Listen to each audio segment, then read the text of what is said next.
하나님은 영이시니 예배하는 자가 영과 진리로 예배할지니라. 거룩하신 하나님 아버지의 부르심을 받들어 이 자리에 나와 예배드리는 주의 자녀들의 예배를 기뻐 받아 주시옵소서. 진실된 마음과 정직한 영으로 삼위일체 하나님의 성호를 찬양하며 예배 드릴 때에 하나님이시여 영으로 임재하여 주시사 주님만 주실 수 있는 평강과 기쁨이 저희 심령 가운데 가득 넘치게 하여 주시옵소서. 감사드리며 우리 주 예수 그리스도의 이름으로 기도드립니다. 아멘.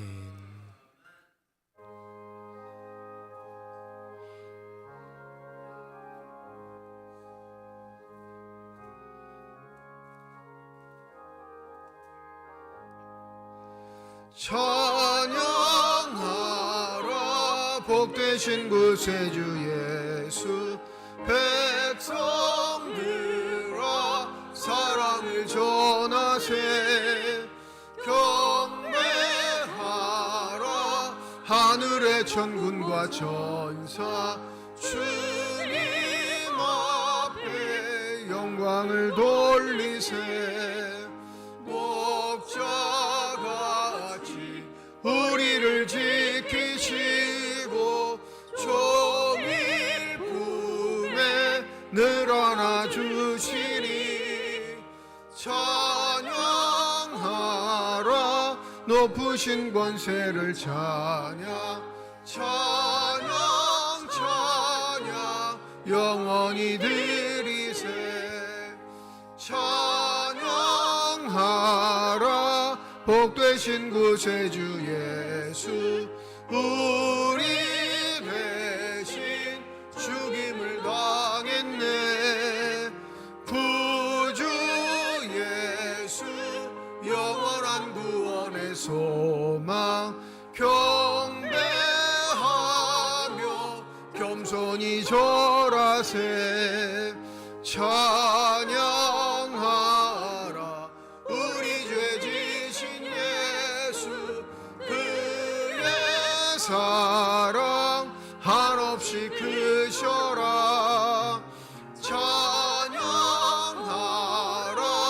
높으신 권세를 찬양. 찬양 찬양 영원히 드리세.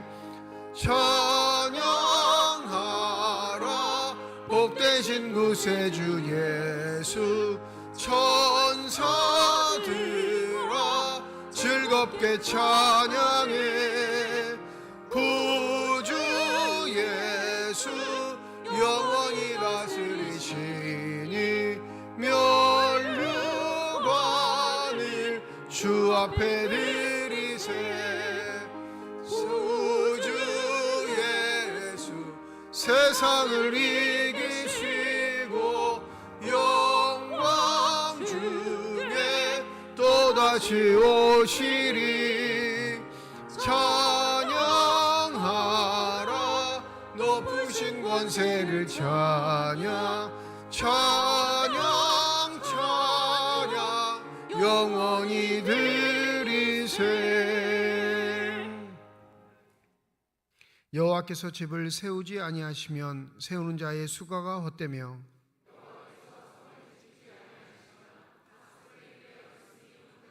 너희가 일찍이 일어나고 늦게 누우며 수고의 떡을 먹음이 헛되도다.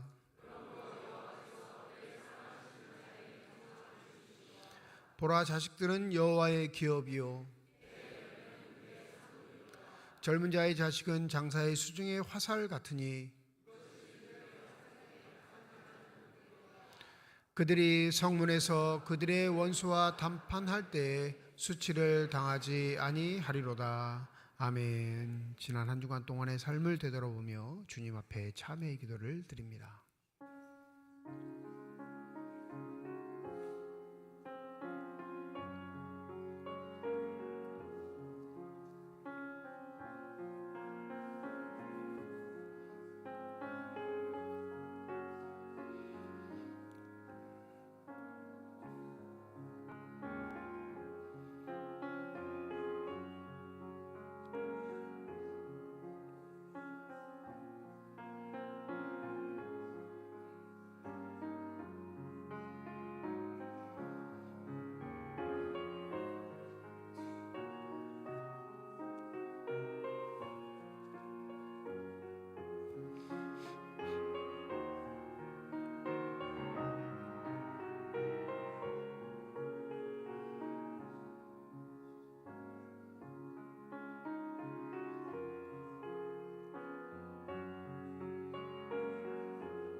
만일 우리가 우리 죄를 자백하면 그는 미쁘시고 의로우사 우리 죄를 사하시며 우리를 모든 불의에서 깨끗하게 하실 것이라. 나는 전능하신 아버지 하나님 천지의 창조주를 믿습니다. 나는 그의 유일하신 아들 우리 주 예수 그리스도를 믿습니다. 그는 성령으로 잉태되어 동정녀 마리아에게서 나시고 본디오 빌라도에게 고난을 받아 십자가에 못 박혀 죽으시고 장사된 지 사흘 만에 죽은 자 가운데서 다시 살아나셨으며 하늘에 오르시어 전능하신 아버지 하나님 우편에 앉아 계시다가 거기로부터 살아있는 자와 죽은 자를 심판하러 오십니다. 나는 성령을 믿으며 거룩한 공교회와 성도의 교제와 죄를 용서받는 것과 몸의 부활과 영생을 믿습니다. 아멘.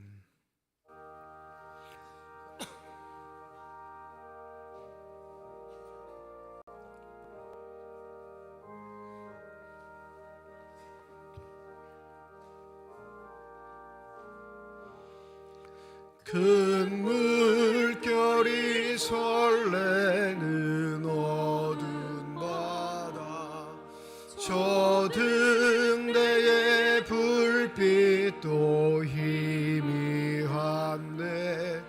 이 풍랑에 배저 항해하는 이 작은 배 사공은 주님이라.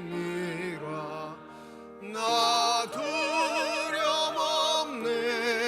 두려움 없도다. 주 예수님 늘 깨어 계시도다.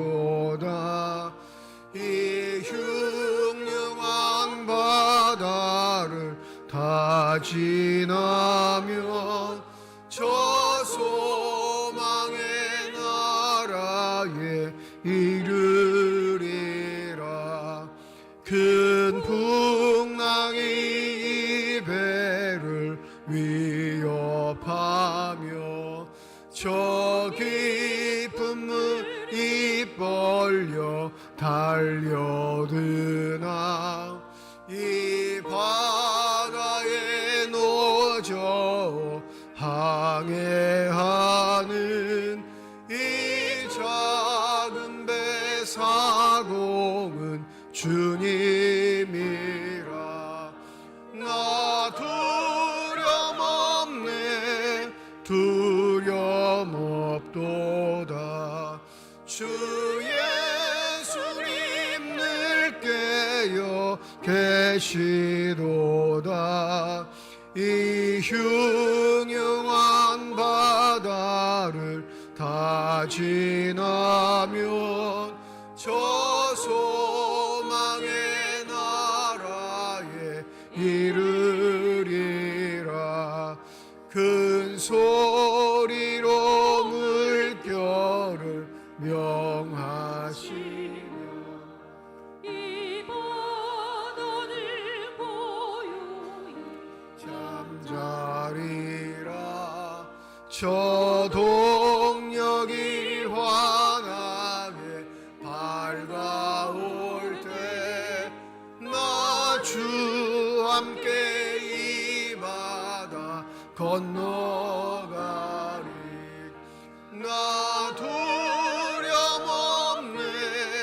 두려움 없도다. 주 예수님 늘 깨어 계시도다.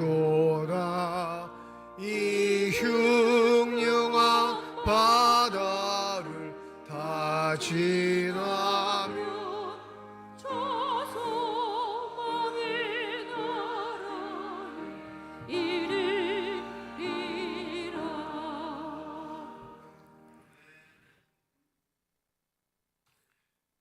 우주 만물을 창조하신 하나님 아버지, 땅을 만드시고 계절 따라 햇빛과 바람과 우로를 내려 각종 곡식과 채소를 있게 하신 하나님 감사드립니다. 뿌린 씨앗들이 풍성하고 넉넉한 열매들을 맺게 하시고 올 한 해 주의 백성들에게 베풀어 주신 은혜와 축복들로 인하여 오직 하나님께 감사와 영광을 올려드리며 영원 무궁토록 찬양을 올려드립니다. 성령 하나님, 이 시간 이 성전에 임재하여 주시사 그리스도 보혈의 피로 깨끗이 씻어 주시고 성령으로 성결하게 하여 주시옵소서. 신령과 진정으로 드리는 거룩한 예배가 되게 하시고 오직 하나님 영광만 받으시옵소서. 은혜의 하나님, 이 가을 결실의 계절에 저희들 삶 속에도 성령의 풍성하신 열매를 맺게 하시어 오직 주님의 영광만 나타내게 하옵소서. 성령의 열매인 사랑과 화평과 온유함과 절제를 저희 삶 속에 풍성히 맺게 하시고 주님의 말씀에 순종하며 주님과의 친밀한 기도를 통하여 신앙의 깊이를 더하게 하옵소서. 저희들의 삶이 온전히 주님을 향하게 하시고 주님의 뜻을 먼저 구하게 하옵소서. 강한 자는 약한 자를 돕고 빛과 소금의 역할을 다하게 하시되 오직 말씀과 기도로 하늘 문을 열게 하옵소서.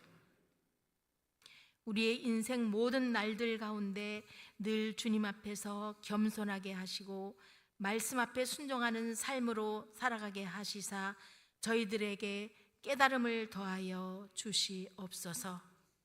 하나님 아버지, 이 나라 대한민국이 온 세상에 하나님의 빛을 밝히 비추는 고요한 아침의 나라가 되게 하옵소서. 이 백성을 통하여 맑고 밝은 성령의 물결이 온 세상을 흘러 적시어 많은 열매로 인류의 생명을 구원하게 하옵소서. 하나님의 나라가 이 땅에 이루어지는 것을 볼 수 있는 은혜를 주시고 예수님과 함께하며 빛을 비추며 나아가게 하옵소서. 세계 곳곳에서 일어나는 내전과 나라 간의 전쟁으로 분열이 계속되며 땅을 황폐하게 만들고 있습니다. 인류의 역사는 오직 하나님께 있음을 알게 하여 주시사 전쟁이 그치고 그 땅을 회복시켜 주시사 하나님의 평화가 임하게 하옵소서. 세계 곳곳에서 복음을 증가하시는 선교사님들을 강하게 붙들어 주시옵소서. 하나님의 사랑과 복음을 담대히 전할 수 있도록 힘도 주시고 용기도 주시고 지혜와 능력을 더하여 주시옵소서.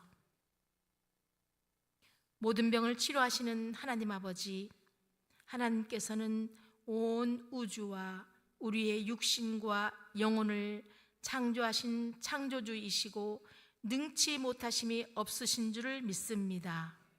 이 시간 병낫기를 간구하며 부르짖는 자들을 긍휼히 여겨 주시사 주님의 피 묻은 손길로 안수하여 주시고 치료하여 주시옵소서.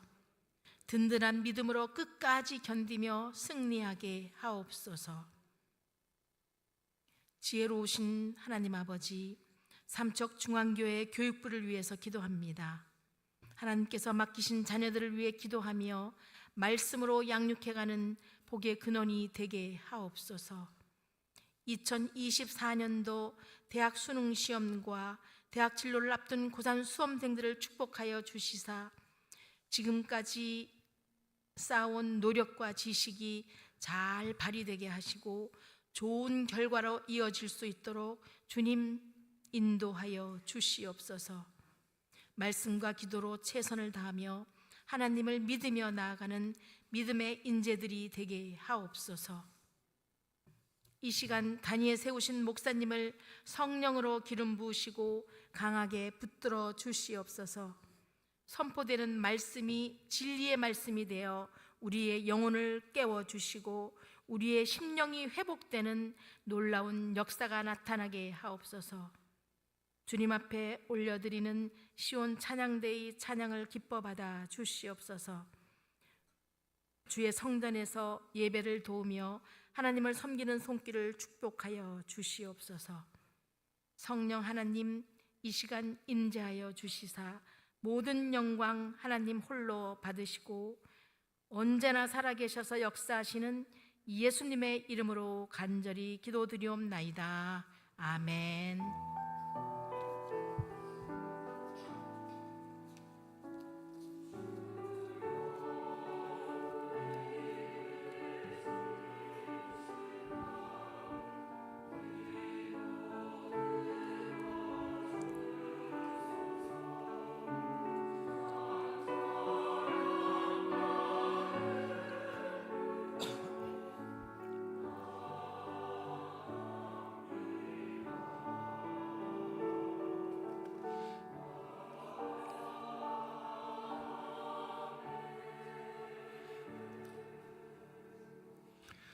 성령 강림후 25번째 주일 우리에게 주신 하나님의 말씀입니다. 구약 성경 시편 146편 1절에서 5절 말씀, 신약 성경 마가복음 12장 38절에서 44절까지의 말씀입니다.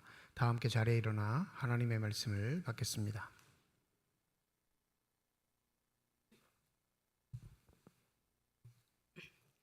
오늘 우리에게 주시는 하나님의 말씀입니다.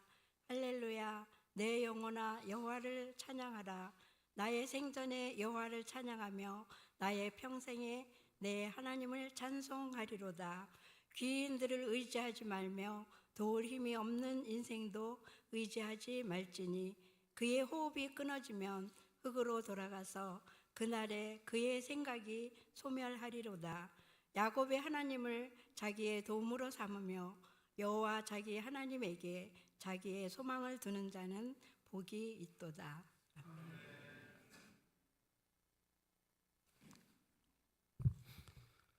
예수께서 가르치실 때에 이르시되 긴 옷을 입고 다니는 것과 시장에서 문안받는 것과 회당의 높은 자리와 잔치의 윗자리를 원하는 서기관들을 삼가라. 그들은 과부의 가산을 삼키며 외식으로 길게 기도하는 자니 그 받는 판결이 더욱 중하리라 하시니라. 예수께서 헌금함에 함을 대하여 앉으사 물에게 어떻게 헌금함에 돈 넣는가를 보실 때 여러 부자는 많이 넣는데 한 가난한 과부는 와서 두 렛돈 곧 한 고드란트를 넣는지라. 예수께서 제자들을 불러다가 이르시되 내가 진실로 너희에게 이르노니 이 가난한 과부는 헌금함에 넣는 모든 사람보다 많이 넣었도다. 그들은 다 그 풍족한 중에서 넣었거니와 이 과부는 그 가난한 중에서 자기의 모든 소유 곧 생활비 전부를 넣었느니라 하시니라. 하나님께서 이 말씀을 통하여 우리에게 은혜 주시기를 원합니다.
아멘.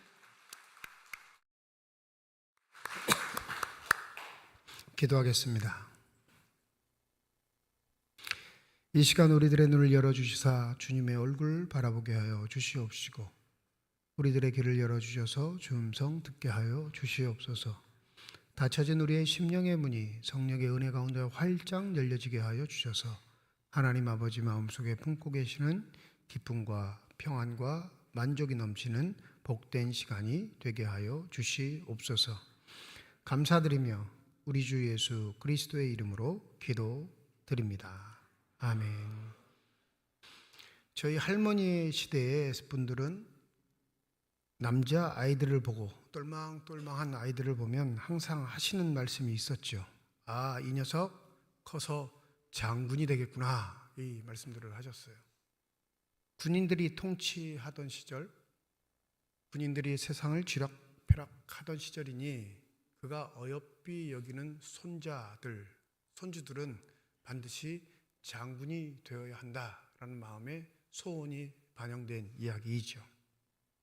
그런데 이 장군이 되는 길도 여러 가지가 있지만 우리나라에서 정치까지 넘나들며 그 일들을 했던 모든 사람들은 대다수가 육사 출신입니다. 공부 엄청 잘했던 사람들이에요. 제 고등학교 때를 생각해 보면 육사는 전기였습니다. 시험을 따로 안 봐요. 육사 가서 보지. 제한이 있는데 전체 성적의 3% 안에 들은, 그러니까 전교 평균 3% 안에 들어야 이거 써주는 거예요, 원서를. 그리고 가서 붙고 떨어지는 건 자기 실력이고. 그러니까 내신이 좋은 아이들은 저희 때도 마찬가지였어요. 육사를 지망하는 친구들이 굉장히 많았습니다. 왜냐하면 그때도 여전히 군인이 대통령인 시절이었기 때문에 그렇습니다.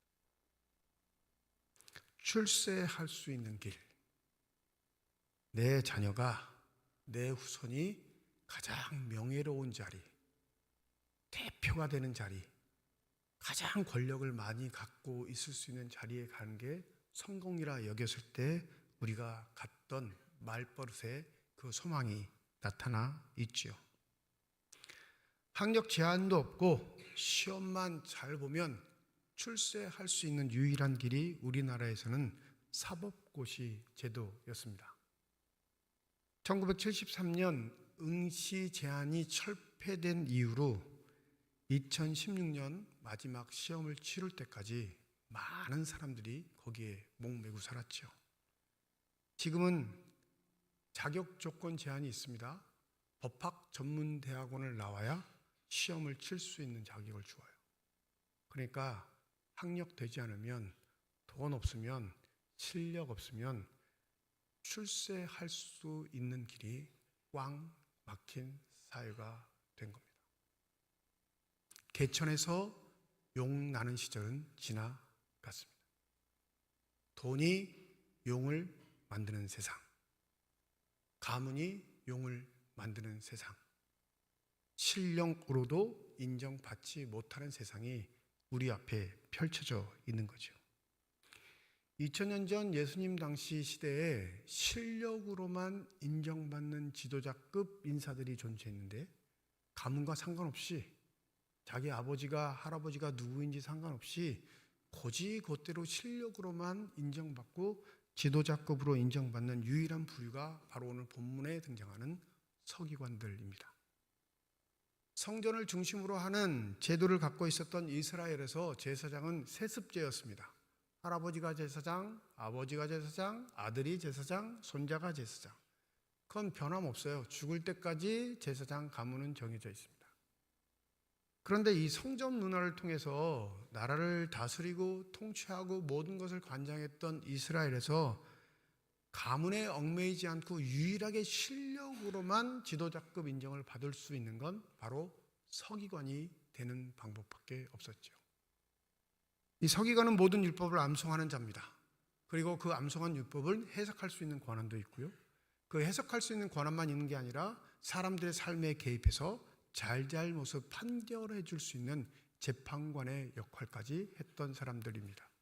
더불어 그들은 사명으로 생각한 말씀의 전승, 후대에 말씀을 전하기 위해 계속 필사의 노력을 각오하고 하나님의 말씀을 전하며 살았던 사람들이죠. 생각해 보세요, 여러분. 2000년 전 출신 가문이 모든 것을 장악하고 있는 세대에 실력으로만 인정받을 수 있는 사람이 등장했다. 우러러 볼까요? 우러러 보지 않을까요? 우러러 보죠, 당연히.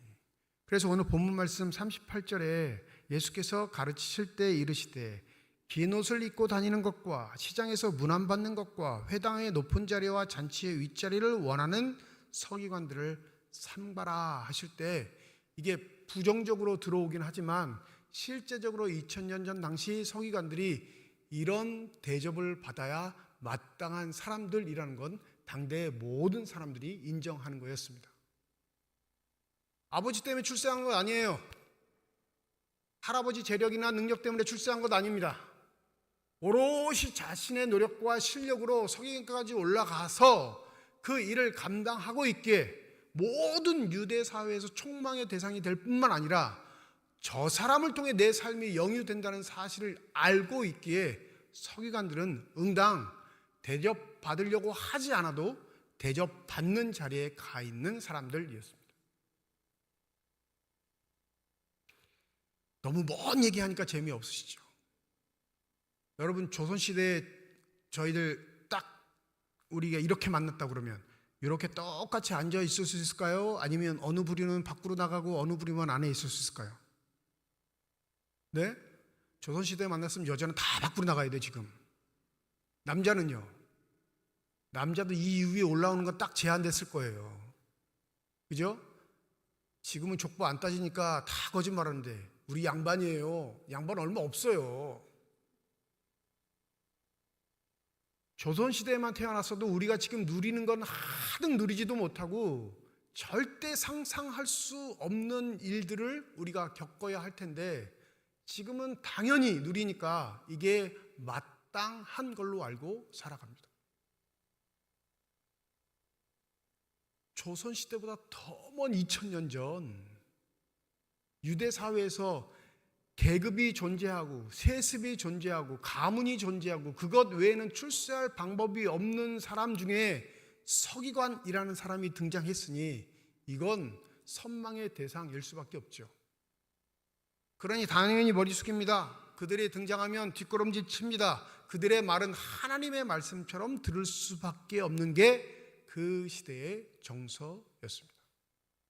그런데 놀랍게 성전에서 서기관들을 만나신 예수께서 무리들을 향하여 하시는 말씀이 이 서기관들을 어떻게 하라고요? 조심해라.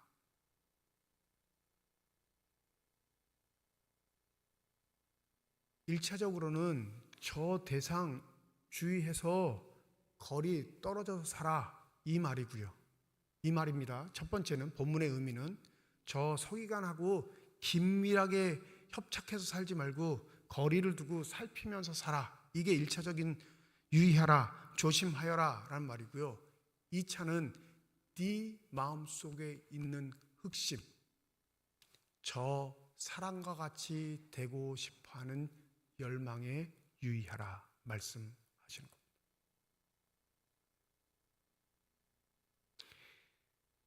예수는 이 서기관들을 40절 말씀으로 평가를 하십니다. 우리 40절 한번 읽어보죠. 40절입니다. 시작.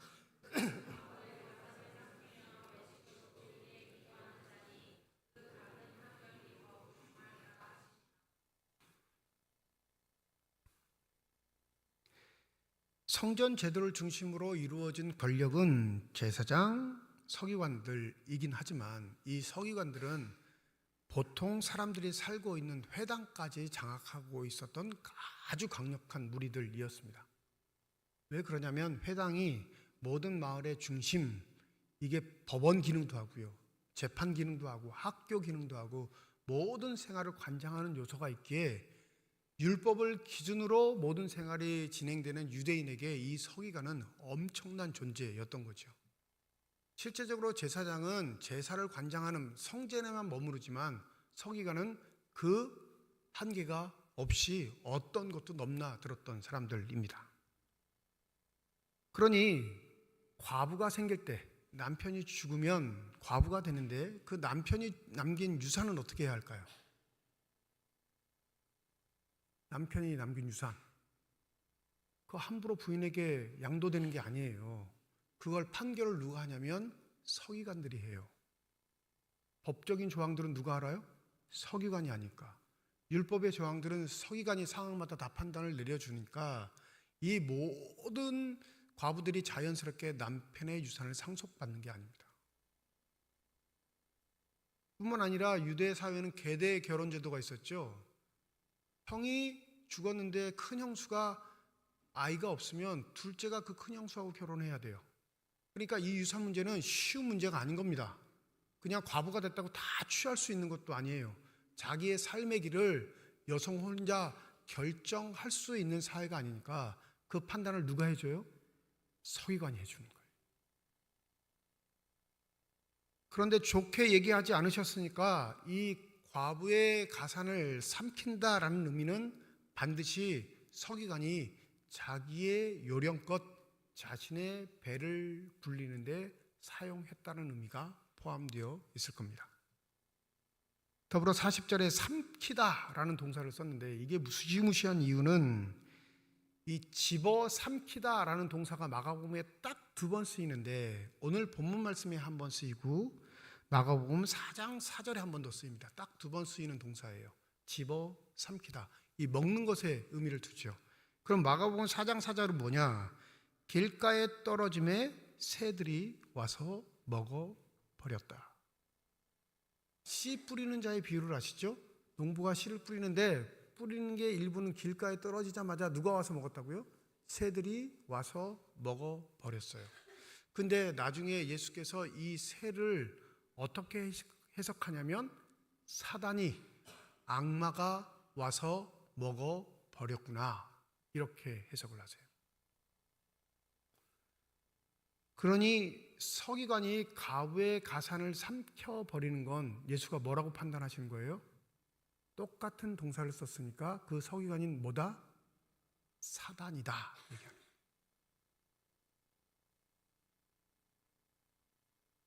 결정을 서기관들이 할 수 있고 그것을 독려할 수 있을 뿐더러 하나님의 말씀을 아는 당사자들은 서기관뿐이니 그들을 선동해서 그의 모든 재산을 성전에 바칠 수 있게 하는 힘도 서기관들에게 있습니다.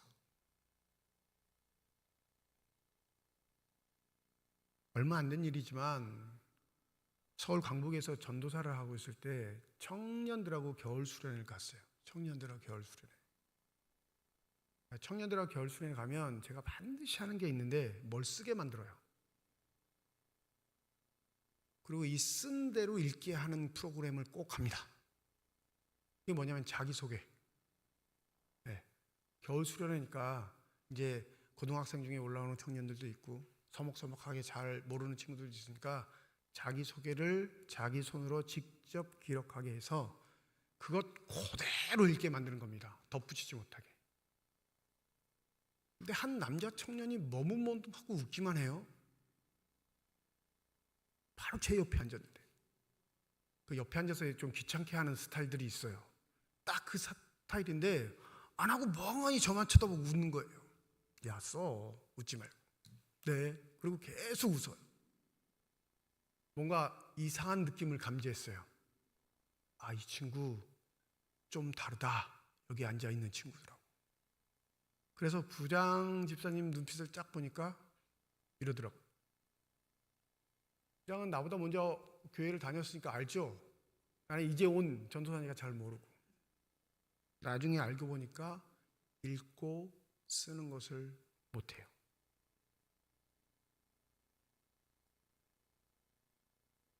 처음 봤어요. 태어나서 20대 청년이 읽고 쓰지 못하는 거.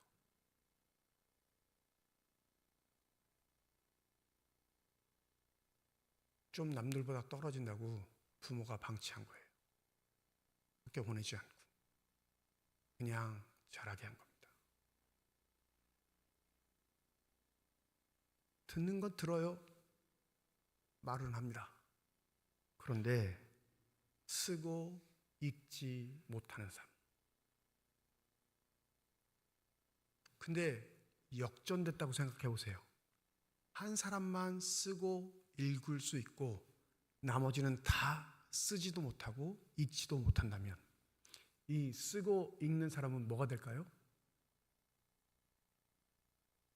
네?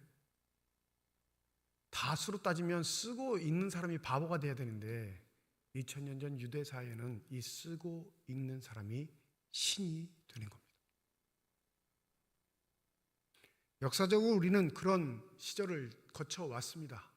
종교개혁이란 그 단어만 들으면 우리가 생각해야 할 것, 여러분 지금 통역 없어도 한국말로 이렇게 설교해서 들을 수 있는 게 얼마나 큰 은혜인지 망각하시면 안 됩니다. 야, 저 목사가 이상한 소리 하네, 좋은 말씀 하네, 내 마음을 울리네, 아이고 다시는 안 들어야겠네, 이 판단을 할 수 있을 정도로 우리가 우리의 말로 하나님의 말씀을 듣고 이해할 수 있으며 받아들일 수 있는 게 축복이라는 사실을 꼭 기억하시기 바랍니다. 중세시대는요 한마디도 못 알아들었어요. 읽을 수도 없었습니다. 수억씩 하는 책을 살 엄두도 못 낼 뿐더러 사도 읽을 줄 모르는 세상. 그것 때문에 종교개혁이란 기폭제를 통해 하나님이 이 세대에 누구나 읽을 수 있는 말씀을 허락해 주신 것입니다. 그러니 당연히 서기관이 하는 대로 과부들은 할 수밖에 없죠. 서기관이 주장하는 대로 그의 삶은 황폐해져 갈지라도 그게 하나님이 사랑하시는 일이라 생각하고 그렇게 따를 뿐이었습니다. 근데 아시나요? 서기관들이 암송하고 있는 출애굽기 22장 24절 이하의 말씀에 보면 엄한 말씀을 기록하십니다. 너는 과부나 고아를 해롭게 하지 말라. 내가 만일 그들을 해롭게 함으로 그들이 내게 부르짖으면 내가 반드시 그 부르짖음을 들으리라. 나의 너가 맹렬함으로 내가 칼로 너희를 죽이리니 너희 아내는 과부가 되고 너희 자녀는 고아가 되리라.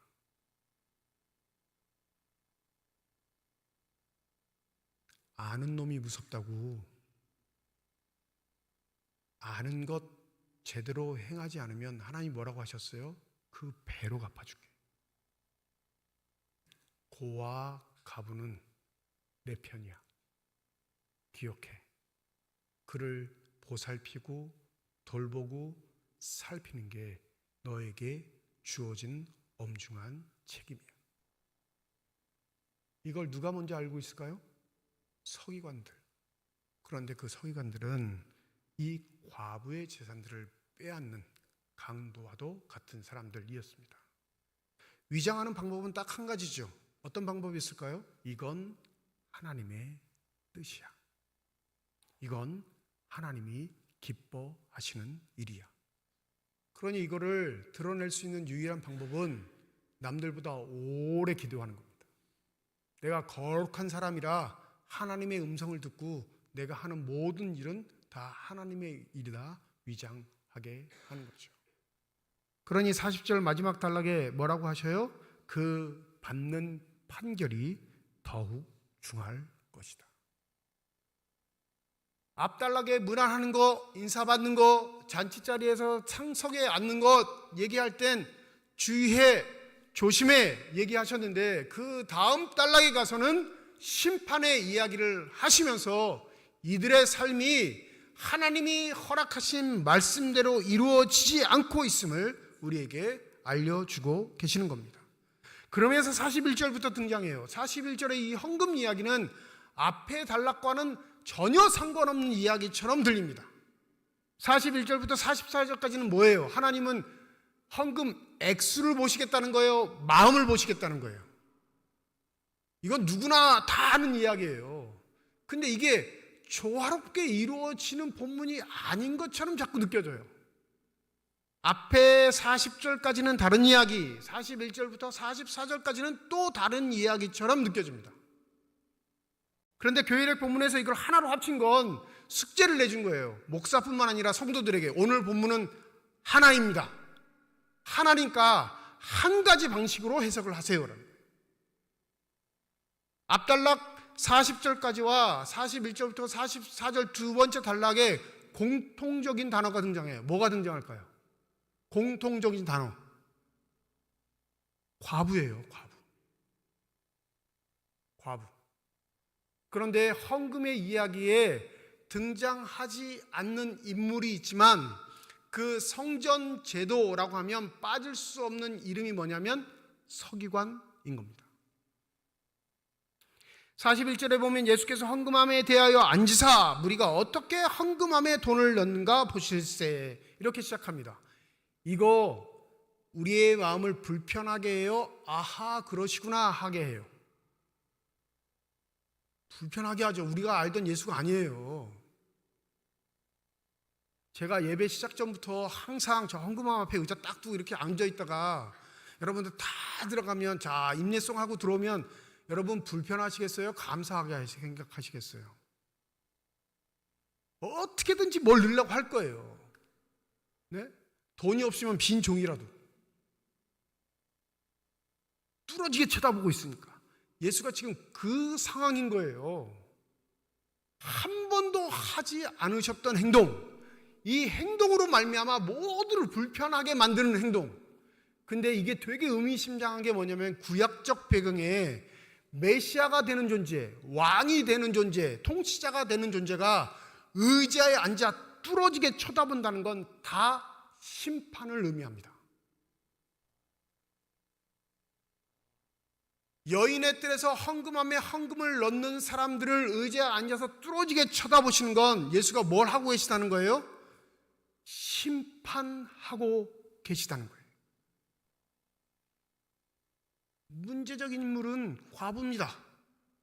오늘 본문 보시죠. 42절 함께 읽습니다. 42절입니다. 시작.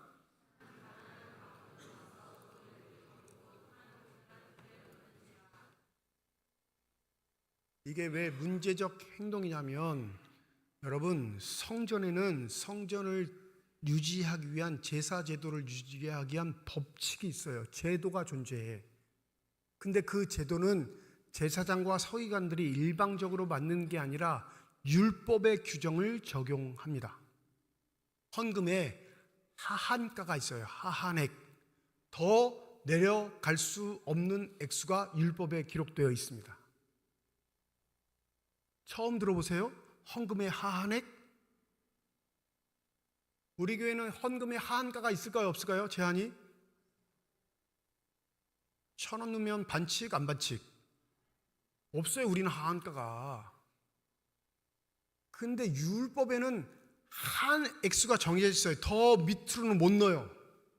성전에 올 땐 왜? 성전은 철두철미하게 제사를 드리는 곳이에요. 여러분, 예배 드리는 곳 아니에요.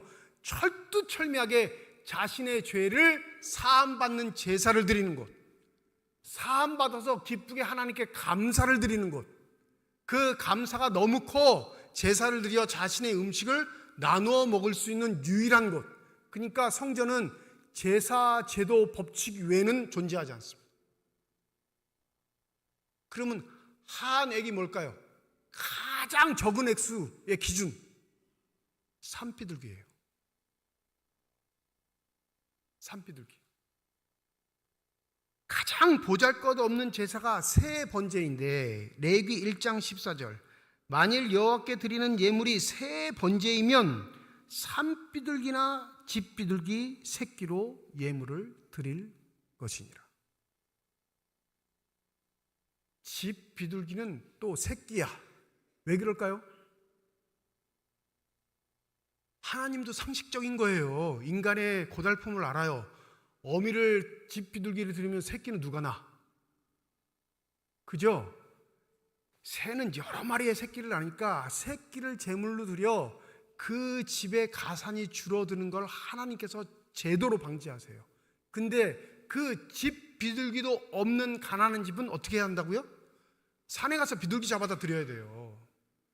근데 오늘 과부가 드린 두 랩돈은 뭘 살 수 있는 가격이냐면 참새 반마리.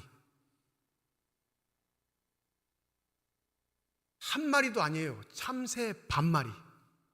그러면 걸려요, 안 걸려요? 여러분, 임의대로 예물은 못 드려요. 서기관이 그 여인의 상황에 대해서 해석을 해주고 적용을 해줍니다.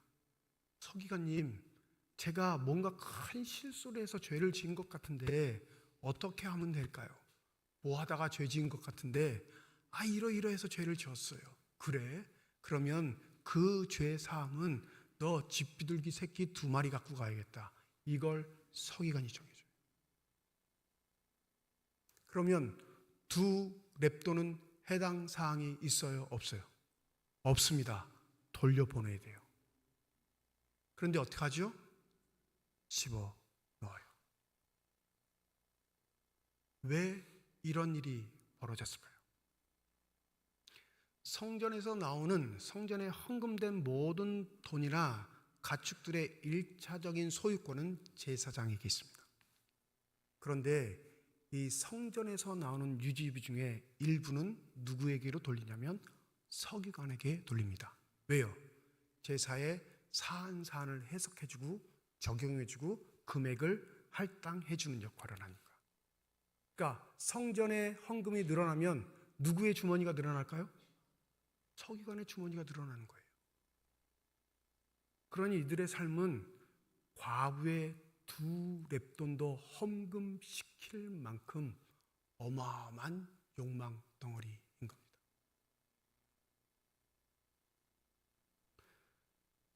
(43절) 우리 한번 읽어보죠. 43절입니다. 시작. 예수께서 제자들을 불러다가 이르시되 내가 진실로 너희에게 이르노니 이 가난한 가부는 헌금함에 넣는 모든 사람보다 많이 넣느니라. 성전의 제도가 있는 한 그 성전의 제도를 든든하게 받쳐주는 율법의 제도가 있는 한 이 여인의 헌금은 하나님께 상달될 방법이 없습니다. 뿐만 아니라 그 상달되지도 않는 예물을 넣으라 말하는 서기관과 제사장의 먹잇감일 뿐이죠. 그런데 아시나요? 예수는 그 2렙돈을 칭찬하셨습니다. 이유는 뭘까요?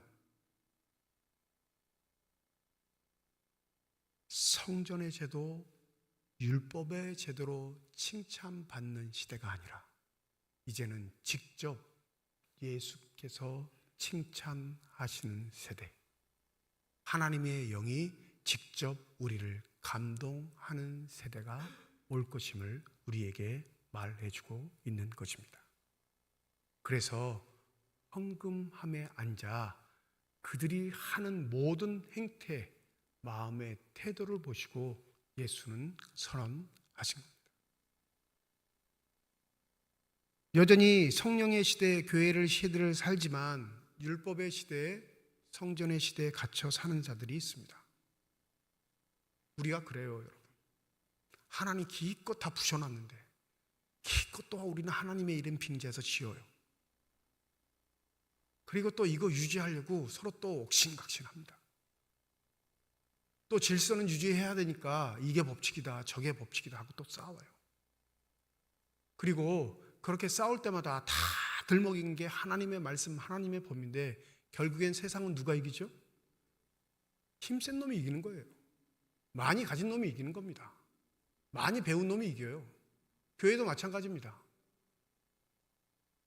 예수는 그 시대가 끝났다 말하시면서 너희들의 마음 그대로를 살피는 하나님의 나라가 도래했다라고 우리에게 선언하시는데 여전히 우리는 어둠에 갇혀 내 자랑, 내 기쁨, 내 만족을 통해 하나님께 예배 드리는 것이 정직한 것처럼 착각하고 살아가고 있지는 않은지,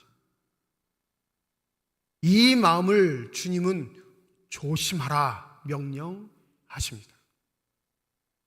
생각해 보세요. 이 성전 지어지지 않았으면 여기에 오실 분,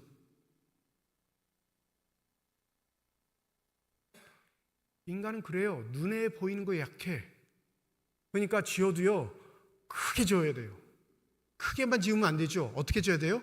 거룩한 모양을 띄어야 돼요. 왠지 두려우면 경거망동하지 않을 듯한 분위기를 띄어야 돼요. 그게 내 마음에 진솔한 것처럼 착각하는 신앙에 빠진 사람이 많습니다. 목사들도 그렇죠. 자기만 말씀을 아는 것처럼, 자기만 말씀을 해석할 수 있는 것처럼 말씀을 빙자해 자기의 욕심을 채우는데 혈안된 사람들도 있습니다. 성공주의 목회자,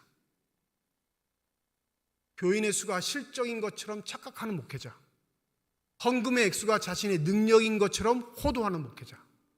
근데 목회자만 그런 게 아니라요, 여러분도 그걸 부추겨요. 서기관들 바라보듯 그렇게 부추긴다니까요.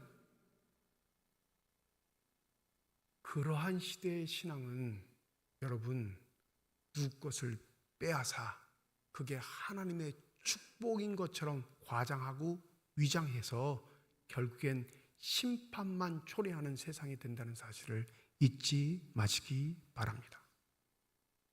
갈라디아서 6장 7절, 스스로 속이지 말라. 하나님은 업신여김을 받지 아니하시나니 사람이 무엇으로 심든지 그대로 거두리라.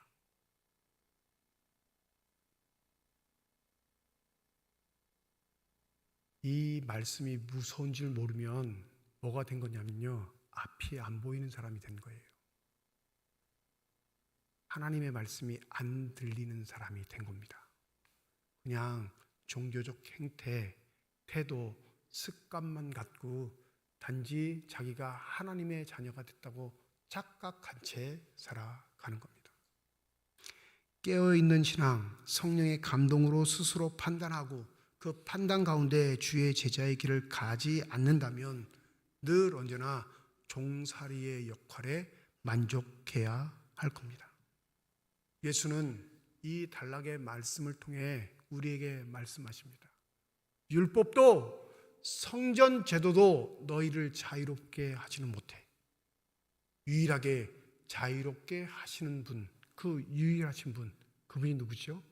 예수 그리스도이십니다. 목사는 예수가 아니니까 여러분의 마음을 훑어보지 못해요. 여러분의 본심이 어떤지 살펴볼 수 있는 능력이 없습니다. 아무리 기도해도 안 알려줘요. 그러니 목사가 판단하는 건 기껏해야 여러분의 열심 정도예요. 충성 정도. 여러분이 몸된 교회를 위해 행하시는 태도 정도. 근데 아시나요? 하나님 그렇게 판단 안 하신다는 것. 그러니까 우리 신앙에 함정이 생긴 겁니다. 시편 146편 뭐라고 하셔요? 귀인들을 의지하지 말며 도울 힘이 없는 인간을 의지하지 말라.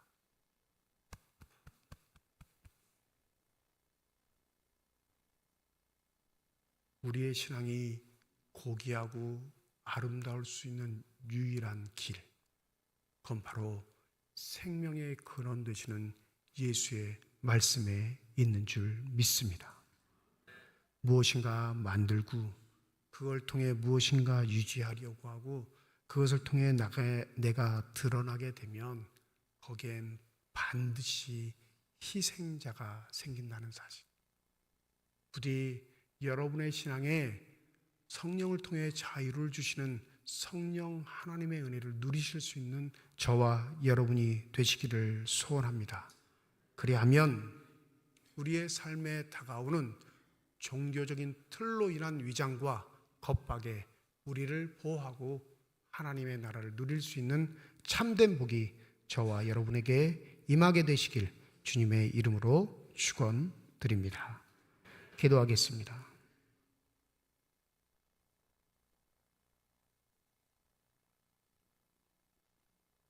실력은 없는데 권위를 가지고 세상을 다스릴 시대가 있었습니다. 실력도 권위도 없는데 출생만으로 세상을 호령하던 시대도 있었습니다. 그러나 그 모든 시대가 주님이 원하시지 않는 삶이었기에 예수는 육신으로 이 땅에 오셔서 우리를 자유롭게 해 주셨습니다. 과연 그 자유가 되시는 예수의 말씀이 나의 심령을 울리고 있으며 그 심령의 울림대로 우리의 신앙생활이 한 단계 한 단계 성장하고 있는지 다시금 되돌아보게 하여 주셔서 틀 안에 제도 안에 갇힌 신앙이 아니라 마음껏 우리를 누리게 하시고 기뻐하게 하시고 자유롭게 하시는 하나님의 법 안에 들어갈 수 있는 신실한 주님의 종들이 다 되게 하여 주시옵소서. 감사드리며 우리 주 예수 그리스도의 이름으로 기도드립니다. 아멘.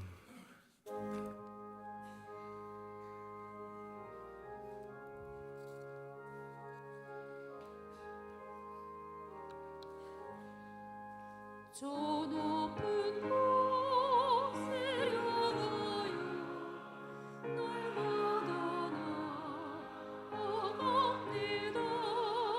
내 뜻과 정성 모아서 날마다 기도합니다.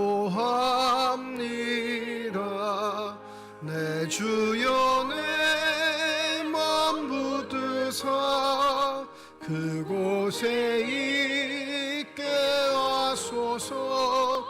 그곳은 빛과 사랑이 언제나 넘치옵니다. 내 주를 따라 올라가 저 높은 곳에 우뚝 서 영원한 땅을 이며 즐거운 노래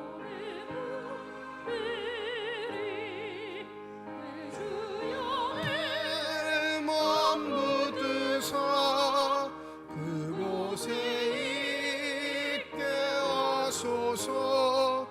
그곳은 빛과 사랑이 언제나 넘치옵니다.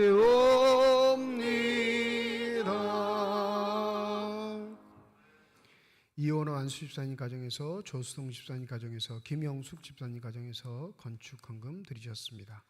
하나님 아버지 은혜와 사랑을 진심으로 감사드립니다. 거룩한 주일 주의 전에 나오게 하시고 나올 때 빈손으로 나오지 아니하고 주 앞에 드릴 수 있는 예물 있게 하심을 감사드립니다.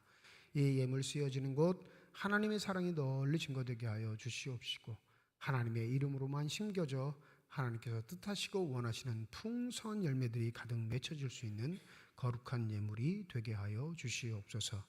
예물을 드릴 때 기도의 제목을 담아 드리는 손길과 가정 주께서 하십니다. 우리의 기도에 응답하겠다, 우리와 함께 하겠다 약속하신 주님, 그 약속의 말씀을 믿고 살아가는 주의 자녀들의 삶에 일일이 개입하여 주시옵시고 어떠한 경우에라도 믿음 잃지 않도록 성령의 은혜를 통하여 저희들을 감동시키시고 도우시사 한결같이 주님의 제자로 살아갈 수 있는 담대한 사람들이 되게 하여 주시옵소서. 시원 찬양대를 비롯한 예배위원들, 교회학교 교사를 비롯한 재직회 부서들을 축복하여 주셔서 주의 몸된 교회를 위해 헌신하고 수고하는 자들에게 내리시는 성령 충만의 복을 받아 누리게 하여 주시사 한결같게 하시고 겸손하게 하시고 모든 일을 주님께 하듯 할 수 있는 신실한 사람들로 인정받게 하여 주시옵소서. 병상에 누워있는 환우들, 또 그 환우들을 돌보는 가족들을 주님이 하십니다.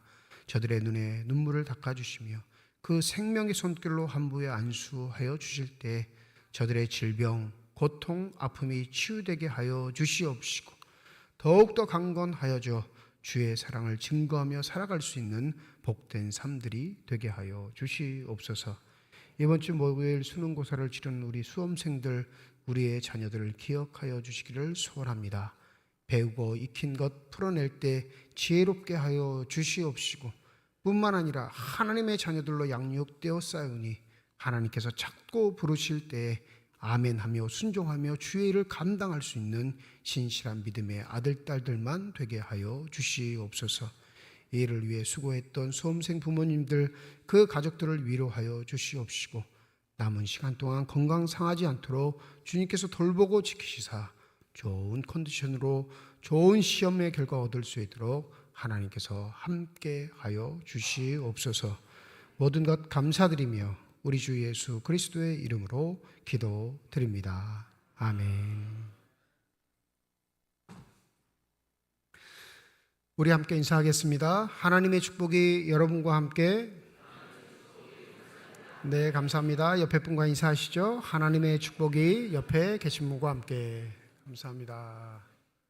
오늘 새 가족으로 등록해 주신 분이 계십니다. 호명될 때 잠깐 자리에서 일어나 주시면 감사하겠습니다. 이은숙 씨, 네, 스스로 등록하셨는데 자리에서 일어나 주실까요? 우리 박수로 환영하도록 하겠습니다. 네, 감사합니다. 구역으로 하면 정상 2구역이 되겠고요. 기관으로 하면 제1여전대가 되겠습니다. 우리 구역에서 여전대에서 잘 적응하실 수 있도록 협력해 주시고 도와주시면 감사하겠습니다. 오늘 주일 예배는 1부 예배로 모였습니다. 다음 주일은 1부, 2부 예배 그리고 오후 3시에 항존직 은퇴 및 장로 임직 예배로 모입니다. 창립 76주년 항존직 은퇴 및 장로 임직 예식이 다음 주 오후 3시 본당에 서 있는데 우리 안수 집사로 은퇴하시는 김영각 집사님, 또 장로로 장립하시게 되신 분이 3분 계시는데 정광천, 전병옥, 김종훈 집사님이 이제 장로로 장립하시게 됩니다. 다음 주일은 2부 예배가 끝나면 교회에서 점심을 제공하지 않습니다. 잘 기억하셔요. 다음 주에는 2부 예배가 끝나면 그럼 어디로 가야 할까요? 점심 식사 하시는 곳으로 가면 돼요. 집으로 가서 점심 식사 하실 분은 점심 집에 가서 드시고, 식당에서 드실 분들은 식당에서 드신 다음에 몇 시에 오면 된다고요? 3시. 3시에 오시면 되고, 점심을 안 드렸기 때문에 다음 주는 저녁을 드립니다. 저녁을. 예식이 끝나면 저녁을 드리니까 나 점심에 굶었어. 곱빼기 먹어야 돼. 그냥 저녁에 2그릇 드시면 돼요. 그러니까 다음 주일은 2부 예배가 끝나면 텀이 좀 있으니까 집에 다녀오셔서 3시에 임직 예배 오시고 또 예식이 끝나면 함께 저녁 식사를 하도록 하겠습니다. 더불어 은퇴하시는 분들에게는 격려를, 또 장로로 임직하신 분들에게는 축하를 드리셔서 이분들이 맡겨진 사명들 잘 감당할 수 있도록 많이 오셔서 축하해 주시면 감사하겠습니다. 다음 주일 행사에 관한 건 다음 주일 오전 예배에 좀 협조사항을 알려드리겠습니다. 외부의 손님들도 오시니까 아마 이 본당 자리 배치가 좀 바뀔 겁니다. 외부 손님들 먼저 앉는 자리하고 우리 교인들이 앉는 자리를 안내해 드릴 테니까 그 안내에 따라서 다음 주 오후 3시 예식에 참여하시면 되겠습니다. 오늘 2부 예배 위에 각 기관 원래로 모입니다. 각 기관별로 모이는 장소 있으니까 우리 각 기관에 속하셔서 이렇게 등록하시면 남성교회 여전도에 속하셔서 활동을 해주시기를 바랍니다. 오늘 게시판에 내년도 각 기관 연령과 분류를 해놨습니다. 이름을 싹 바꿨어요. 앞에 한글 들어가지 않게 그냥 아라비아 숫자로만 다 했습니다. 1부터 쭉. 아셨죠? 1부터 쭉 돼 있어요. 1, 2, 3, 4, 5, 6 이렇게만 돼 있으니까 내가 속한 남성교회 여전도회가 어딘지 꼭 게시판에서 확인하시고, 더불어 남성교회는 거의 나이에 변경은 없는데 여자 성도들의 여전도회는 조금 변경이 있습니다. 몇 년 안에 대거 은퇴하시는 세대들이 너무 많아가지고 안배하느라고 미리 좀 조정을 했습니다. 그러니까 이거 왜 이렇게 짰어? 이렇게 말하지 마시고 그냥 그 나이대로 활동을 하시면 좋겠어요. 올라가기 싫으면 안 올라가도 될까요? 안 될까요? 꼭 대답은 이렇게 하고 안 올라가시는 분들이 많아요. 네, 원수를 사랑하라 하셨으니 원수가 있어도 올라가야 합니다. 미운 사람이 있어도 올라가야 하고요, 좋은 사람이 있어도 올라가야 해요. 그러니까 조금 여러분의 형편에 맞게 매년 당에서 그 여전도의 남성교회를 반영해 드렸더니 이제는 그 한계치에 왔어요. 어울리시는 분만 어울리고 그러지 못한 사람은 활동을 안 하는 게 돼서 어쩔 수 없이 당에서 이번 정책당일 때 좀 조정을 해가지고 나이 차이를 좀 뒀습니다. 그러니까 우리 남성교회 여전도의 활동도 하실 뿐만 아니라 그 나이에 맞게 꼭 가시면 되겠고, 오늘 총회를 하시면 안 됩니다. 오늘 총회를 하지 마시고 다음 달에 12월 달에 총회를 하셔서 임기는 뽑힌 사람들이 1월 달부터 시작할 수 있도록. 아셨죠? 작년까지는 저희가 11월 달에 총회를 했어요. 왜 그러냐면 11월에 교회 회기가 맞춰졌기 때문에. 그런데 작년 연말에 우리가 매년 12월을 회기 마지막으로 했습니다. 올해만 지금 13개월을 사는 거예요. 그러니까 다음 달 12월 둘째 주에 각 기관 총회를 하시고, 임기는 언제부터요? 네, 총회 끝나자마자 야 너가 해, 너가 그러지 마시고 1월 달에 살림 넘기는 거예요. 그렇게 딱 정해드립니다. 그래서 오늘 원래 하시기 전에 내가 어디에 속해 있는지 꼭 확인하시고 그렇게 진행하시면 되겠습니다. 교육부 모임 오늘 오후 4시 지하 예배실에서 있습니다. 각 부서 교육자, 부장, 부감, 총무가 대상이 되겠습니다. 꼭 오셔서 좋은 의견들 나누시면 되겠습니다. 이번 주 토요일 오후 6시 30분 교회에서 김강현 예배 인도자 초청 찬양 콘서트가 있습니다. 대상은 중고등부 청년부 대상으로 격려하고 위로하고 힘을 얻는 그런 귀한 콘서트를 할 텐데 우리 성도들도 많이 오셔서 참여해 주시고 또 우리 자녀들 주위에 있는 학생들 좀 보내주셔서 큰 모임 될 수 있도록 협력해 주시면 감사하겠습니다. 수능고사를 위한 수능기도회가 이번 주 목요일 오전 9시부터 낮 12시까지 본당에서 있습니다. 우리 수험생 김기훈, 김채은, 박세연, 이유현, 장원상, 장현일, 박세건 이렇게 명단이 와서 기록을 해드렸는데 혹시 친척이나 아니면 본인이 꼭 기도하고 있는 자녀들이 있다면 아는 지인들이 있다면 당일날 말씀하셔서 그 당일날 프린트가 되니까 기도회 때 그 이름까지 함께 기도할 수 있도록 그렇게 얘기해 주셔도 되겠습니다. 많은 분들 오셔서 함께 기도해 주시고 우리 자녀들 잘 시험 치를 수 있도록 이 한날은 여러분들 기도하는 마음으로 보내셨으면 좋겠습니다. 노예관 운영위원회 이번 주 목요일 오전 11시 우리 교회에서 있습니다. 강원동 남성교회 연합회 정기총회가 이번 주 토요일 오전 11시 속초중앙교회에서 있습니다. 교회선 8시 20분에 출발하겠습니다. 2025년 설교 준비를 위한 포럼이 이번 주 목요일 10시 30분 서울에 있는 세문안교회에서 있는데 제가 다녀오게 되겠습니다. 축하할 일이 있는데 우리 김영숙 집사님 장녀 일지양의 결혼식이 이번 주 토요일 오전 11시 평택에 있는 국제 웨딩 컨벤션 1층 라루스 홀에서 있습니다. 교회에서 차량이 가는데 지금 그날 행사들이 여러 가지가 있어서 교회 차량이 딱 2대만 움직일 수 있어요. 그러니까 20명 이내입니다. 그래서 이 결혼식에 참석하실 분들은 꼭 이번 주간에 사무실에 가겠다고 밝히셔야 차량이 준비되니까 결혼식에 다녀오실 분들 새벽 6시까지 나오셔야 되고요. 교회에 꼭 이번 주에 말씀해 주셔야 합니다. 우리 김영숙 집사님 자리에 좀 일어나시죠. 맨 앞에 아직. 우리 박수로 축하하도록 하겠습니다. 네, 감사합니다.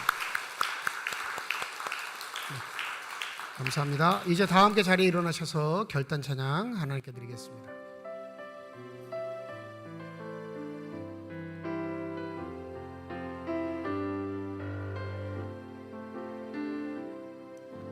주님 다시 나는 이 길을 가리라 좁은 문 좁은 길 나의 십자가 지고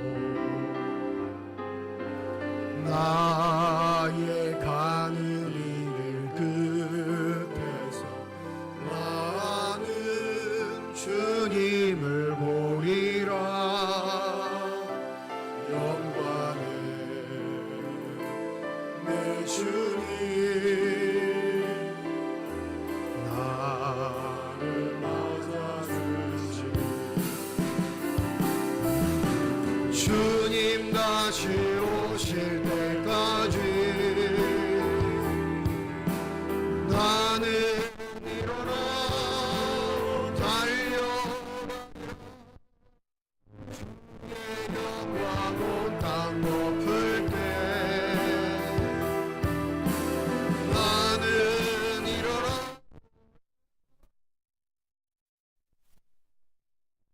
내 사모하는 주님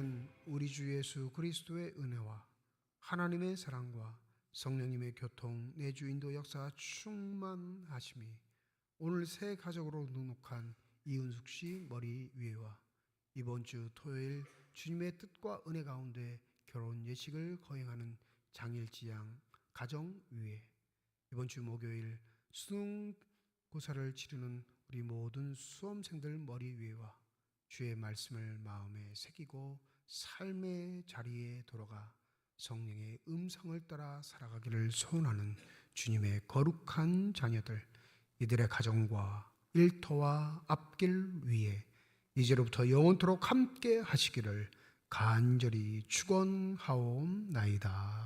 아멘.